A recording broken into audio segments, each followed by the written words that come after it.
안철수 전 대표가 정계 은퇴로 해석하는 사람도 있는데 그건 아니죠, 분명히. 우리 당에서 말립니다. 정계 은퇴. 네, 정계 은퇴할 나이도 아니고, 그렇죠. 짬밥도 아니고 지금 정치 몇 년 했다고 벌써. 5년 만에. 예. 그죠? 지금 손학규 대표만 해도 정치 몇 년 하셨죠? 거의 한 90년이요. 30 기억도 잘 안 나잖아요. 예. 언제 뭐 한 정치 신인이죠 여전히. 맞습니다. 예, 네. 그러니까 뭐 대선에서 2번 걸어대고 한 번 출마하고 뭐 서울시장 같은 큰 선거에 등장해서 그렇지. 그렇죠. 그 짧은 시간에 정치의 맨 중심에 있어가지고 네. 뭐 벌써 피로감 느끼는 분들도 있고 아직도 잘해라 하고 응원하는 분들도 여전히 있고 뭐 이런 상태인데 저희 당 입장에서는 안철수 대표 살려야죠. 네. 은퇴해서는 안 되는 거죠. 바른미래당이 은퇴 막아야 됩니다. 은퇴한다 그러면 제가 가서 본인도 막겠습니다. 은퇴 의사는 전혀 없는 거 아닙니까? 은퇴 의사가 있는데 막아야 하는 게 아니라 전혀 없는 거잖아요. 은퇴 의사 최근에 이제 여러분들이 이야기를 많이 듣고 다닌 걸로 알고 있는데요. 뭐 윤여전 전 장관 경우에는 은퇴를 하는 게 좋지 않겠냐 하는 뭐 나름 진심의 조언을 하신 것 같긴 하던데. 근데 안철수 전 대표 본인 입장에서야 지금 몇 년 됐다고 벌써 은퇴. 그 정도 뼈저린 성찰을 해라.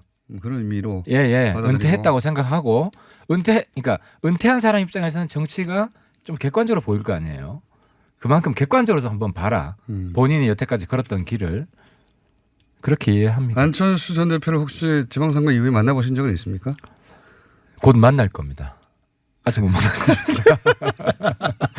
한참 됐어요. 이제. 한참 됐는데 제가 지금 전국 투어 중이기 때문에 당내 본인이 주요 인사가 아니어서 안 만나주는 거 아니에요? 저도 이제 전국을 쭉 돌고 있는 이유는 당대표 출마하시려고 그런 거죠? 뭐 이게 사실 안철수 유승민 대표가 지금 이선 후퇴했기 때문에 네. 지금 호랑이들이 없기 때문에 위로하고 뭐 이런 책무가 저한테 있다고 생각합니다. 찬스라고 솔직히. 생각하시는 거잖아요, 당대표. 찬스라기보다 네. 제 위치가 네. 뭐 그 정도 위로를 하려면 만나야 되는데 만나지도 못하는데 어떻게 위로를 하셨습니까? 아니 일단 전국에 떨어진 위원장들을 위원장들을 출마한 분들 상실감 좀 채워드리고. 그러니까 안철수 전 대표는 그나마 이렇게 사람들이 뭐 정계 은퇴라든가 혹은 뭐 찬반이든 어쨌든 뭔가 입장 표명이나 관심의 대상이 그나마 아직도 언론의 관심 대상은 되는데 오히려 유승민 전 대표는 전혀 흔적조차 없이 거론도 안 되는 상황인데 이건 본인이 그렇게 원해서이기도 하겠지만 안철수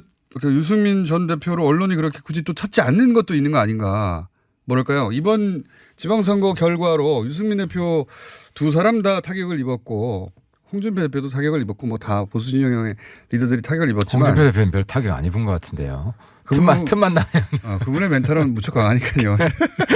최강의 그분한테 좀 은퇴하라고 하세요. 최강의 경지니까요. 근데 유승민 전 대표가 입은 내상이 상당한 거 아닌가 싶은 생각이 드는 게 정말 예리하시네요. 우리 공정장이 정말 예리하신데 내상이 깊습니다.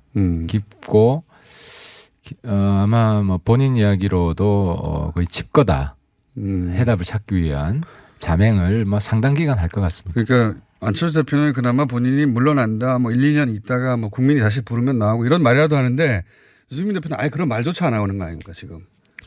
그러니까 저는 아쉽게 생각하는 게 유승민 대표도 이번 지방선거 때 던졌으면 했습니다.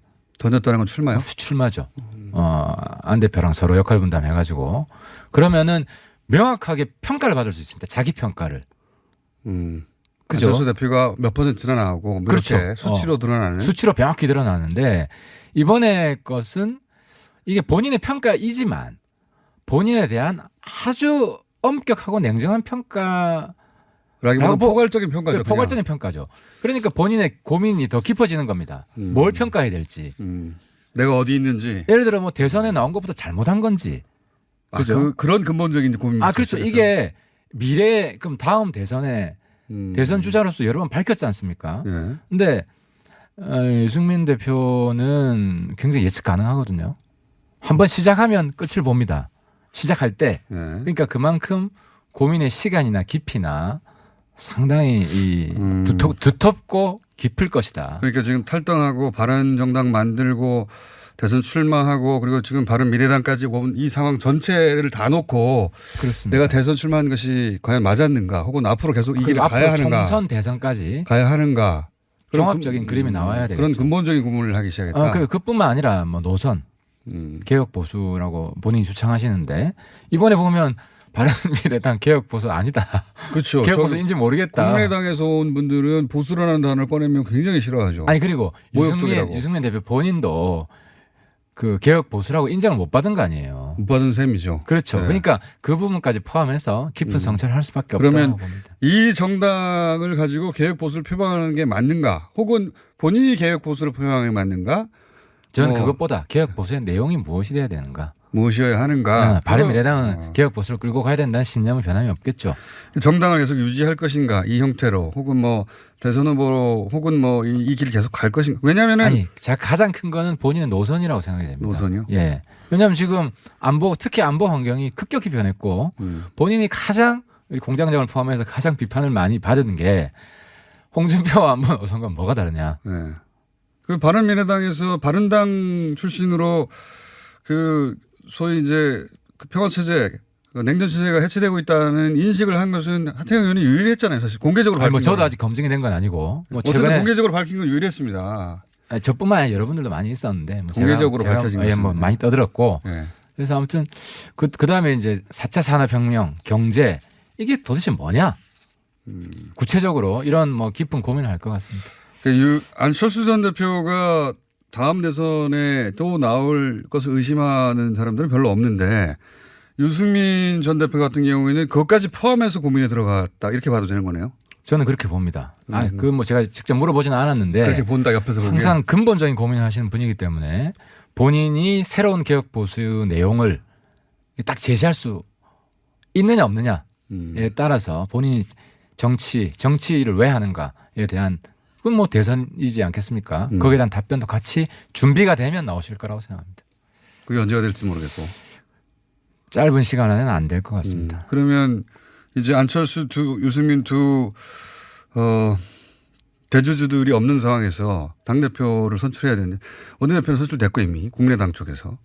그러면 바른당 쪽에서 당대표가 나와줘야 그래서 밸런스가 맞지 않습니까? 그러면 바른당 쪽에 지금 그 출마 의사를 밝힌 분이 하태경 의원 말고 또 있습니까? 저도 아직 공식 선언은 안 했고. 나가실 거잖아요. 아니 이게 뭐냐면요. 저도 이제 뭘 네. 제 어깨에 다 짊어져야 된다, 십자가를 져야 된다 생각을 하니까 사명감도 들고요, 책임감도 들고 이 당을 살릴 수 있는가, 어떻게 살릴 것인가 요즘 고민을 많이 합니다. 그래도 나가실 거잖아요. 제가 뭐 항상 유쾌하게 얘기를 하지만 네. 고민을 많이 하고 확신이 조금 더 들면 제가 이제 그때는 공개적으로 선언을 하겠습니다. 확신이 곧 드실 예정인 것 같고 표정이 아니 아직은 몇 퍼센트 정도 남았습니다. 확실히. 아직 뭐 안철수 대표도 만나야 되고. 그러니까 유승민 대표나 안철수 대표에게 본인의 의사를 또 밝히고 좀 더 어떻게 살릴 것인가 공감대가 왜냐하면 안유 두 사람이 같이 가는 게 바른미래당이지 두 분 없는 바른미래당 생각할 수 없기 때문에 그런 과정을 좀 거치려고 합니다. 다른 분들은요? 뭐 손학규 전 대표도 조만간. 손학규 전 대표가 혹시 나오시는 거 아닌가요? 손학규 전 대표님 저보다 고민이 깊으시겠죠. 근데 저는 한국 문화 중에 정치 문화 중에 저는 장류 유서 문화는 없어져야 된다. 장류 유서 전체가 없어져야 될 일은 아닌 것 같긴 아니고 한데. 사회에서는 있어야 되지만 정치 문화에서는. 왜냐하면은 그렇습니다. 이제 좀 연세가 드신 분은 나와서 안 될 수도 있잖아요. 경선에서 뭐 좋은 성적이 안 될 수도 있고 그러면 치명적인 타격을 입습니다. 나이가 좀 어린 사람은 나와서 안 돼도 뭐 또 하면 되지. 아니 그분도 또 하면 되죠. 120세 시대인데. 그래서 요점이 뭡니까? 그래서 저보다도 우리 사회 정치 문화 때문에 아무래도 이제 손학규 대표님은 더 깊은 고뇌. 그러니까 예를 들어 이번 전당대회 나와야 되느냐 말아야 되느냐. 나오시라는 말은 뜻인가요? 아니 뭐 제가 그렇게 들으실 수는 없고 말씀드릴 수는 없고 아무튼 그 부분에 있어서 하나 확실한 것은 평생 동지로 간다. 손학규 대표님은 저하고 생각이 정말 똑같으세요. 그래요? 네, 이 안보 문제, 한반도 문제, 국내 문제 보는 시각이 정말 유승민, 안철수 전 대표 두 분 대표보다 더 똑같으세요. 손학규 전 대표가 생각이 똑같은 분이고 본인이 훨씬 적기 때문에 나한테 맡겨달라. 그건 아니고. 그런 얘기 아닌가요? 네, 그건 아닙니다. 아닙니까? 예. 네. 어쨌든 당대표 출마 가능성이 상당히 있는 현재 본인이 그러면 당대표가 나가게 될 때 라이벌이 될 만한 분들이 누가 있나요? 김관영 의원 정도가 제가 보기엔 라이벌이었는데 이미 원내대표가 되셨고. 이 시대의 반공 보수를 퇴출하고 돌팔이 경제 좌파들을 청산하고 대한민국 살리는 거죠. 그러니까 지지율을 당내 라이벌이 누구라니까. 당내 라이벌이 거창한 얘기 말고 일단 당 대표가 되려면 당내 네. 라이벌은 저 자신이고. 이게 네. 자기하고 싸움이에요. 기본적으로 정치는 자기하고 싸움이고요.